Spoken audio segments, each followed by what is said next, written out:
Siya ang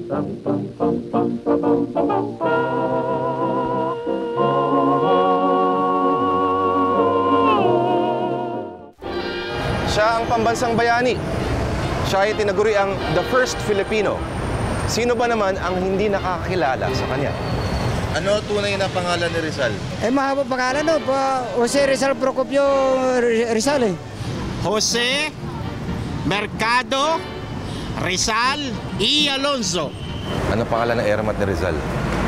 Melchor Aquino? Hindi ko alam.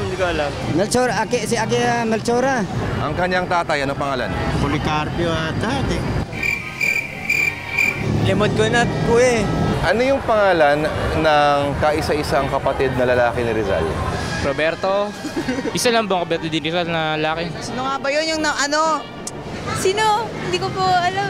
Pinag-aralan natin kahapon yun eh. Punciano. Oo, si Graciano.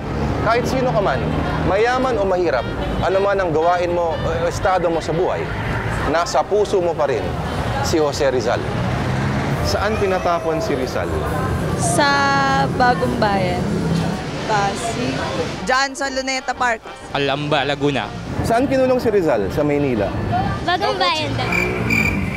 Sa Dapitan. Yung street sa likod ng UST. Anong petsa binaril si Rizal? Ay, hindi ko alam. December 31 yata.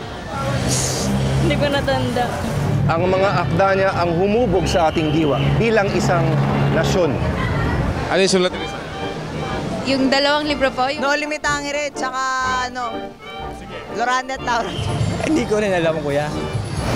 Ang mga kinatanyang tauhan ay patuloy na nabubuhay sa ating mga alaala. Sa Noli, namatay ba o hindi si Crisostomo Ibarra? Patay. Patay siya. Patay si Crisostomo. Ano nangyari kay Elias? Elias? The Who? Sino ba yun? Ano pangalan naman ng lead character na babae sa Elfili? Leonor Rivera. Ano yung pangalan ng dalawang anak ni Sisa? Si Basilio at saka si... Kaya naman, excited na ang lahat sa June 19. Ano ba yung meron sa June 19? Di ko alam. Hindi ko po alam.